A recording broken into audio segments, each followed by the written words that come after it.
So in my first video, I talked about Family Guy and how Family Guy really got a lot of people talking about racism, sexism.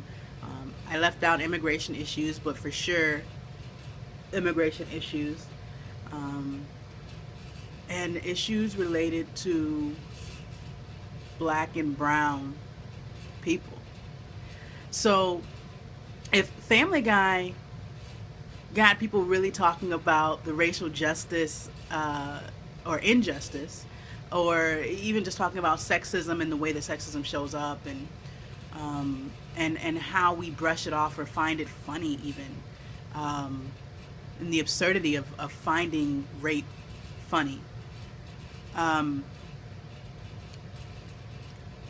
then the Boondocks, what the Boondocks did was it helped to spark a revolution, because the Boondocks was a show that was something that uh, was inherently like black. This was for black people, and it was made for and created for black people, for us to be able to understand our condition in America, and the racial oppression and the economic injustice and the ways in which we're viewed by a larger society, but also the way in which we view our own selves, and the stereotypes that we view each other within our own community, and some of the lies that we've been bought in, that we've bought into about who we are as people, and how it colors how we see each other, and it also colors how we're in relationship to one another, which is problematic, and it causes division and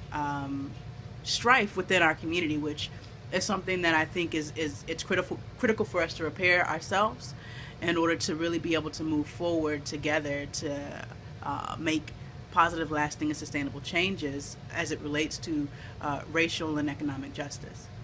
So the Boondocks has two main characters. There's one is Raleigh, and there's Huey, and Huey is based off of the Black Panther leader from 1960s, who was an absolute brilliant revolutionary during his time, and kind of helps to understand some of the challenges of being awake and kind of conscious and understanding what's happening in a world where the rest of the world around you doesn't necessarily see it that way, or doesn't necessarily understand what's going on. And it can make you a little, it sometimes it feels like I can't believe that this is the reality that I'm living in. Sometimes is what it is. And so, like, you see Huey kind of experiencing that often, and then it gets to this place of like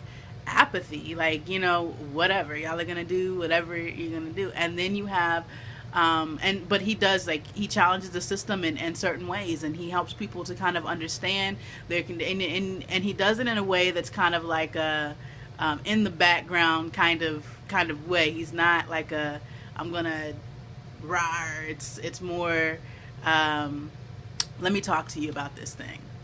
These are your options for what you could do. And and then he's like, either you're gonna do it or you're not. Riley, on the other hand, is a character that is completely oblivious to all the things that Huey kind of that are part of Huey's level of understanding. And so so Riley is all about I'm gonna get mine, and I'm gonna live in the fast life, and just really he's a really funny character, because it's like he's very, at the same time, very lovable, right? Like in this weird kind of way, like he's just,